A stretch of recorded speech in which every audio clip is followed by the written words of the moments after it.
what's the biggest issue on offense?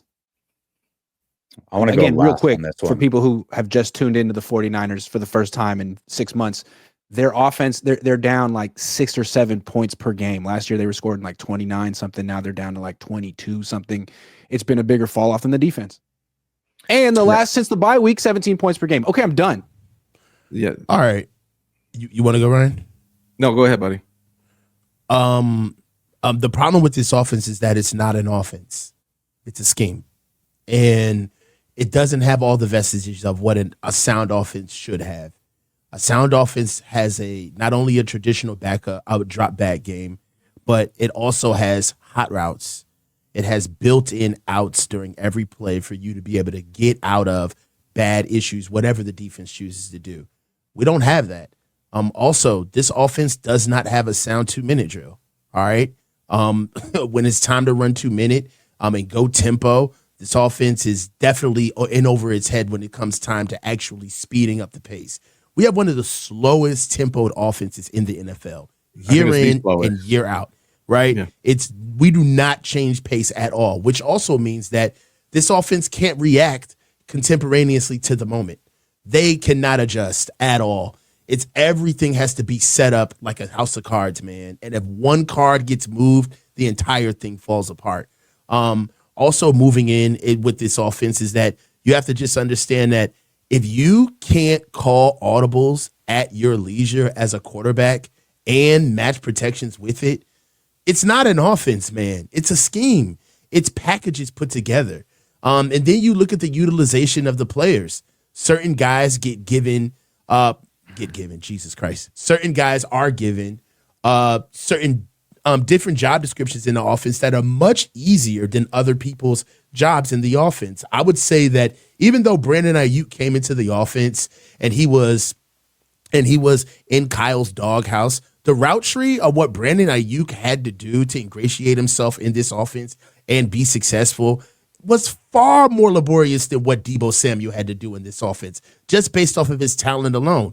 Kyle used Deebo as an easy button, and we all saw it. He did the same thing with Christian McCaffrey. And that's just my biggest thing with just the base of it when you ask this question, Grant, is that calling this an offense is giving it more credit than it deserves. It's not an offense. It's a scheme. It's a myriad of plays put together that have answers in those plays where they are set up before games based on the defense that it's going to face. But if that defense changes, if there's an injury or if there's tempo changes in the game, this offense is a sitting duck.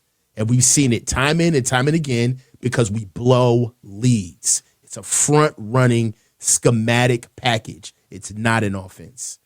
So I agree with everything the coach said there. And basically that all falls under Kyle Shanahan, right? And the other thing that I think the only thing you maybe not mentioned that I wanted to point out is his offensive line philosophy, the way he approaches the offensive line and where he prioritizes the offensive line. So to me, the biggest issue for the offense is Kyle Shanahan. A friend of mine who has who does get an NFL paycheck, because I know those guys supposedly are more credible. He worded it this way. He basically said that Kyle Shanahan can build an F1 and drive it as long as he doesn't have to make any adjustments during the race or during the season to have success. And I think this year in particular, Kyle is ready to run it back with CMC and Deebo. That's the F1 that he had formulated. And then once CMC was out and Deebo started struggling and then BA went down, I think Kyle basically sulked and couldn't or didn't want to adjust. So I think the biggest issue on this offense is Kyle. I think he's a system coach.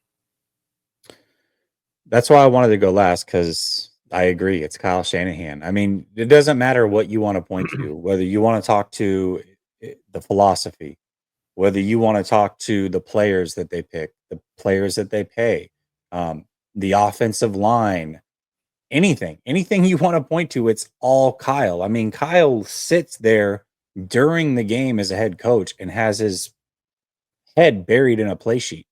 He doesn't, nothing. It's like he's got blinders on. Nothing is happening around him.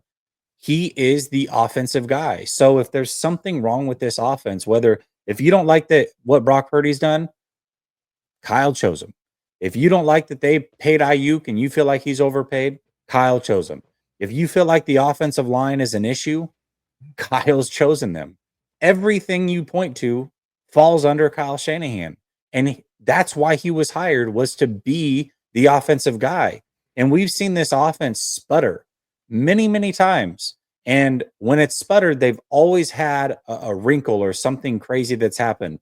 Once it was Debo coming in and playing running back, that was a wrinkle. You got to give Kyle Shanahan credit because he came up with that wrinkle. But schematically, it threw everything off, and the league wasn't ready for it. Well, now they are, and we're still pounding Debo like he's the running back of this team, and he's not. CMC had to come in and save this team once upon a time. This offense was flailing. They were about to miss the playoffs. They trade for CMC. Everything gets fixed overnight. And now CMC's not here. This offense was built around Debo being elite and CMC being healthy, and neither of those guys have produced at near the level that was expected. So regardless of what you want to say is wrong with this offense, it all falls under the umbrella of Kyle Shanahan. And yeah, real what are the quick, hallmarks of this season? The overuse of Debo Samuel for no freaking reason every single week. Burying Jordan Mason as soon as Christian McCaffrey came back, even though Jordan Mason was in football shape and McCaffrey wasn't. Completely burying Jacob Cowing all season, even though the few times he actually got on the field, he played well. Scrapping play action and screens. Game. Come on. I mean, there's so many. I mean, the complete lack of creativity and effectiveness in the red zone over and over and over again. So look, I agree. I don't want to add on to that. You guys nailed Kyle Shanahan. Pause. I just want to say Brock Purdy. Hold on. We got to give Brock Purdy some blame here too. And I think Kyle Shanahan would say, well, what about my quarterback? Like Christian McCaffrey goes down. Great player. But the Niners rank 6th in yards per attempt on the ground. Early in the season, you had Ayuk, Debo, Jennings, and Kittle. Kittle's the best tight end in the league. Jennings might be the most improved player in the league, or at least on your team. Again, you can run the ball. Your offensive line, at least statistically, is middle of the pack when healthy. And this is the best you can do. I mean, what about him? Every time they're in a close game, he can't come through, except for the Tampa Bay game. Came through in the Tampa Bay game against a team that had no wide receivers, but every other time, maybe that's Kyle Shanahan's pattern, but he's the one throwing interceptions. I mean, he's the one who threw it into quadruple bajillion coverage against the Rams with the season on the line. So I got to say, Mr. Can't throw the ball in precipitation. Brock. I think that's definitely valid. Real quick, I want to point out Fish and Chips' comment. I think it was Fish and Chips said that, Mitchell and Ness. Kyle's offense has always relied on having the number one defense, top defense, right? That's another thing. Another reason why I think the offense has struggled this year is they don't have that defense to save them. Right. That's a great point because the players on the team keep saying we got to get back to complementary football. That means we got to get back to running the ball on offense and winning with defense. Can't do that anymore. But we saw this at the beginning of the season, though. We saw that the defense was not the same. The depth wasn't there. And that for them to have any modicum of success, it was going to have to be through the offense this year. It wasn't going to be, hey, the defense gets the defense comes out, plays lights out immediately. Then the offense gets to throw away 3 drives until they finally get it. You know, and that's to me why I feel like Brock kind of failed his test this year. It's like, hey, man, if you're going to get $60 million a year, then this is the preview of what it's going to look like in the future. The defense isn't going to be dominant. You're not going to have the offensive player of the year at running back, but the team's still good. What are you going to do? And the answer is lose more than win, be middle of the pack statistically all over the place. That's not promising.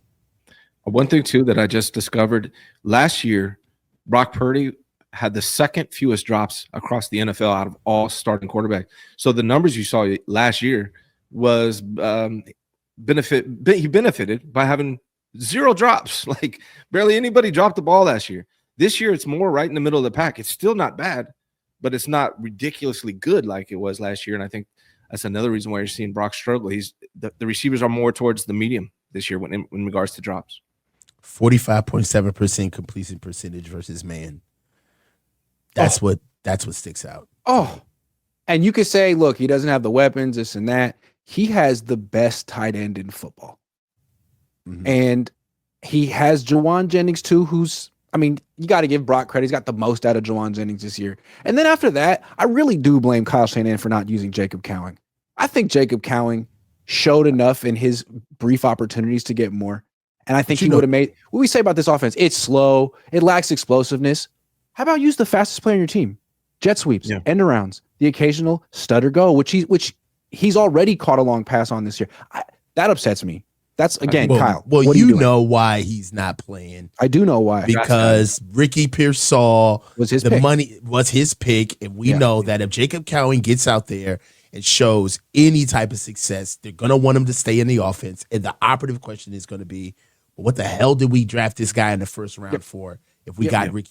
That's what it is. Same thing happened with Dante Pettis and Richie James once upon a time. Yep. And I do think Cowan is better than Pearsall. From brief glimpses I've seen of him, I think if they had the same opportunities, Cowan would cash in more.